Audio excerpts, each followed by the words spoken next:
Welcome back to the deep dive. Today we are stripping away all the polish. We're not talking about hacks. We're not talking about 3 easy steps to success. And we are definitely not talking about manifesting your dreams while you sleep. No, not at all. We're looking at a source document that's simply titled Pain. It is a striking piece of writing. It really is. It reads less like a self-help article and more like a cold splash of water to the face. Yeah. It's a stream of consciousness manifesto that's just incredibly raw. It really doesn't care about your feelings. It cares about your survival. And it starts with a premise that I think just stops a lot of people in their tracks. It presents this binary choice. Right. It says there are 2 types of pain in life. You've got the pain that hurts, which the text calls stupid pain, and then you have the pain that grows, the healthy pain. And the question it poses right at the top is, which one makes sense for you? Yeah. And it sounds like a rhetorical question. Obviously, nobody wants stupid pain. We all think we choose that healthy option. But the source argues that most of us, often without even realizing it, are actively choosing the stupid pain. Every single day. Okay, so let's unpack that, because if I'm honest, when I read this, I felt a little called out. The source explains why we choose the bad option. It talks about this very specific feeling of being tired. And it's not talking about needing a nap, is it? No, it's much deeper than that. It's a spiritual exhaustion. It's that, 2 p.m. on a Tuesday feeling where you look at your life. Yeah. You look at your bank account or your career, and you just realize time is limited. Right. It's that sudden creeping panic that the clock is ticking and you're not where you want to be. It's that existential dread. And the source says that when we feel that pressure, our judgment just completely collapses. It does. We get desperate. Yeah. Exactly. When you're tired and panicked, you stop looking at the path in front of you and you start looking for a teleporter. You want out of your current situation now. And that vulnerability is exactly where the stupid pain sinks its claws in. The text gets really specific about what this trap looks like. Oh, yeah. It talks about scrolling through your phone and seeing people spending thousands and thousands promoting this luxurious lifestyle. We've all been there. Oh, yeah. You see the influencer in Dubai, the guy with the, rented Lamborghini, the effortless success story. And that is the bait. The text calls it falling for the illusion. You see the millions and you hear people cheering your name. You see the outcome. Right. But here's the critical distinction.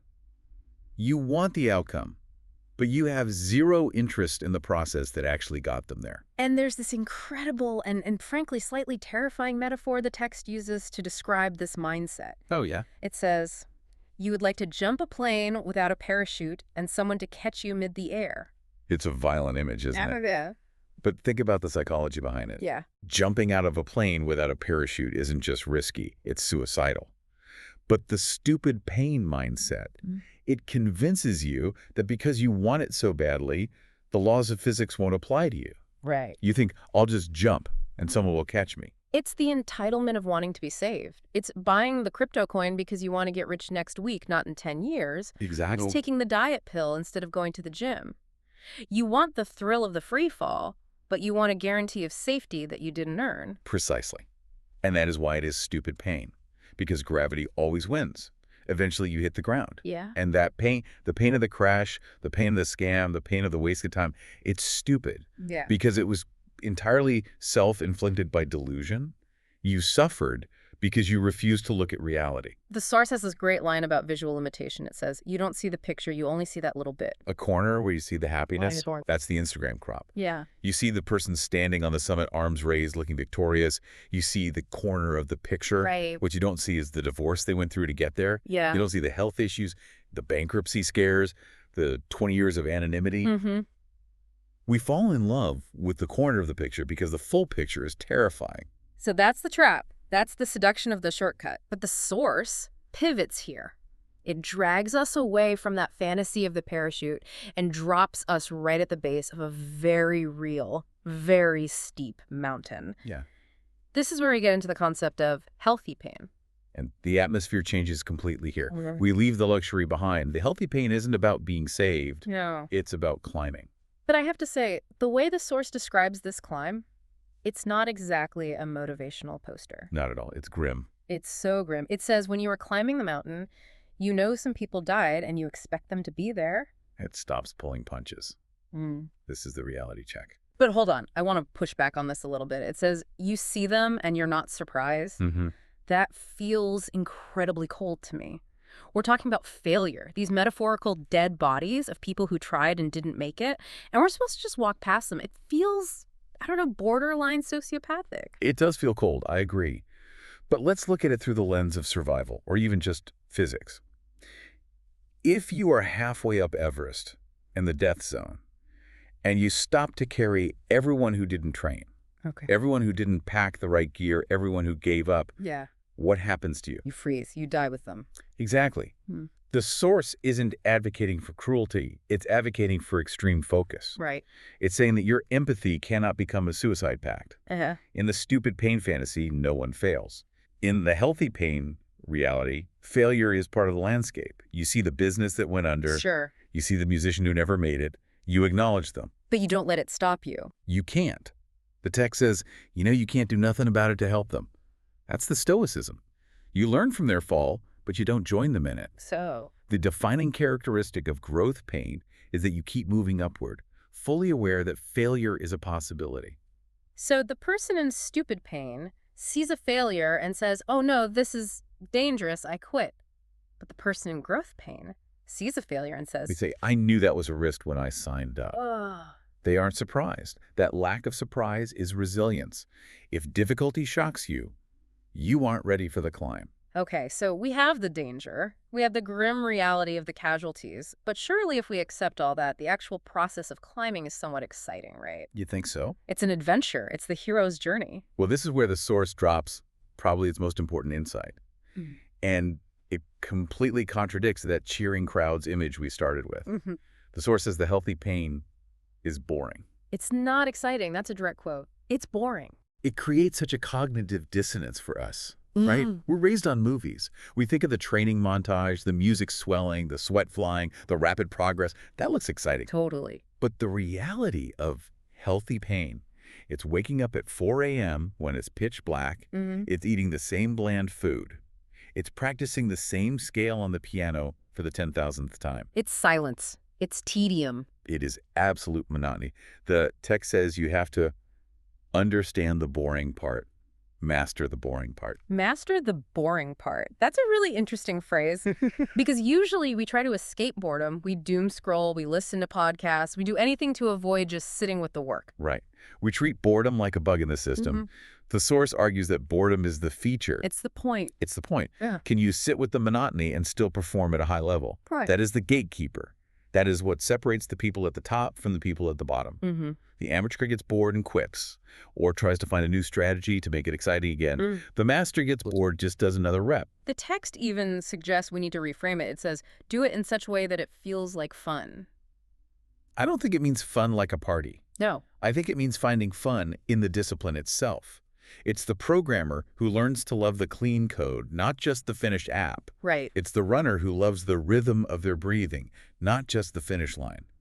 If you only have fun when you win, you're going to be miserable 99% of the time. That's a good point. If you learn to enjoy the boring part, you win every single day. There is a really practical tool the source gives us here to check if we are on the right track or if Yeah. we're fooling ourselves. Yes. It's a heuristic. It says, you can't teach it to a child, maybe is not worth doing it.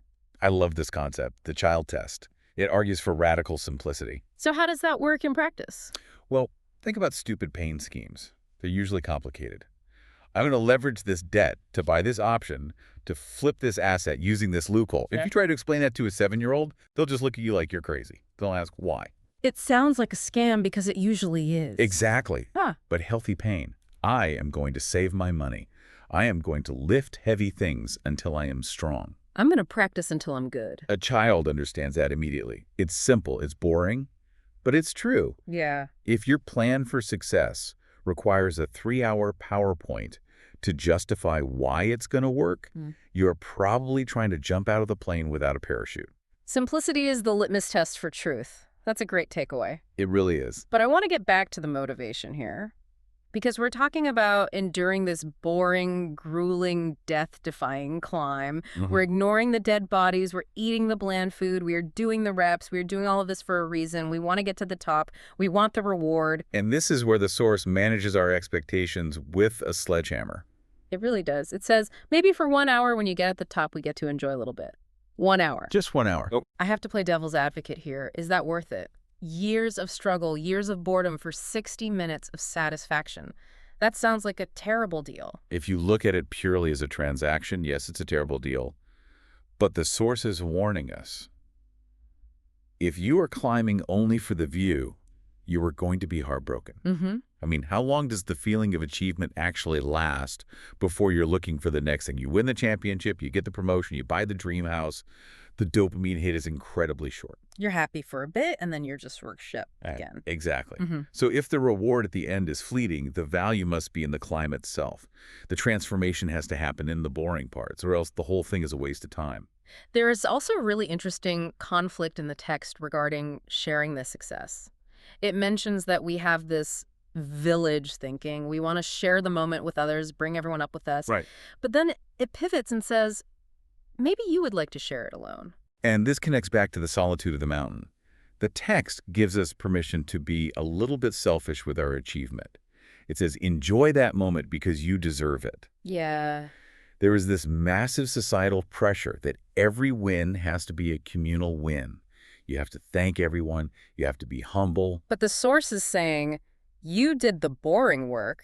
You climbed past the failures. Right. It's okay if the view from the top is just for you. It's okay to have a moment of pure selfish pride because you paid the price for it. It warns us, don't get fooled by feelings. That is the anchor for this entire philosophy. Feelings are volatile. The feeling of wanting to be a hero, the feeling of loneliness, the feeling of boredom, even the feeling of victory. Yeah. If you let feelings drive the car, you drive off the cliff. The process has to be the driver. You stick to the plan regardless of the feeling. It really just strips away all the romance of success, doesn't it? It leaves us with something very, very bare bones. It does. There's no magic. There is no crowd cheering you on every step of the way. There is just you and the hill. It strips away the romance to reveal the structure. Romance is the stupid pain, the fantasy of the parachute. Structure is the growth pain, the reality of the mountain. So we arrive at the end of the source material, and it leaves us with a final ultimatum. It just summarizes everything down to a binary choice. It says, it's up to you to choose. Is it the pain of growth or the pain of regret? And that is the heaviest line in the entire text. Yeah. Because notice what isn't an option. What's that? No pain is not on the menu. That's true. It doesn't say choose pain or choose comfort. It assumes pain is inevitable. That is the guarantee of life. You are going to experience pain. That is the baseline. You can choose the pain of discipline, the boring, hard, scary climb where you might fail, or you can choose the pain of regret, that feeling of sitting at the bottom of the mountain looking up and knowing you never laced up your boots. And the pain of regret is different, isn't it? The pain of growth is acute. It hurts in the moment. Your muscles burn, your ego hurts when you fail, but it heals. It heals and it strengthens. But regret is a chronic condition. It's a weight. It's a permanent weight. The source implies that stupid pain, the shortcuts, the excuses, eventually just morphs into regret. You took the shortcut, you jumped without the parachute, you crashed, and now you have to live with the knowledge that you chose the easy way and got nothing. The healthy pain transforms into character. The stupid pain transforms into bitterness. That's a perfect way to put it. It's a heavy choice. Right. But it's a clarifying one. It makes that feeling of being tired we talked about at the beginning seem, I don't know, less significant. Right. Being tired is just part of the boring process. Exactly. Being tired is just weather on the mountain. It rains, it snows, you get tired. It's not a reason to stop. It's just conditions. You put on a jacket and you keep walking. So as we wrap up this deep dive, I'm thinking about that visualization. Yeah. The corner of the picture versus the whole mountain. It is the essential takeaway for me. When you find yourself getting jealous of someone's result, when you see that luxurious lifestyle on social media or that big career win, remind yourself, I am looking at the corner of the picture. Right. I am not seeing the years of boring work.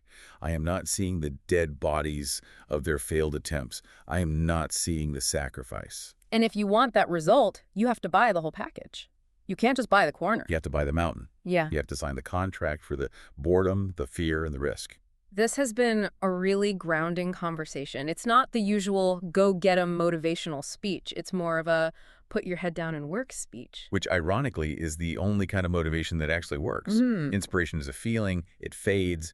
Discipline is a practice. It stays. True. So here's the question we want to leave you with today. We've talked about the 1 hour of glory at the top. We've talked about the years of boring climbing. If the source is right and the glory is fleeting and the work is tedious, are you climbing the mountain for the view, or are you climbing it for who you become while you endure the climb? Because if you were only climbing for the view, you might as well just look at a picture. But if you are climbing for the transformation, then the pain isn't just necessary. It's the point. Which pain will you choose today? Thanks for listening to The Deep Dive. We'll see you on the next climb.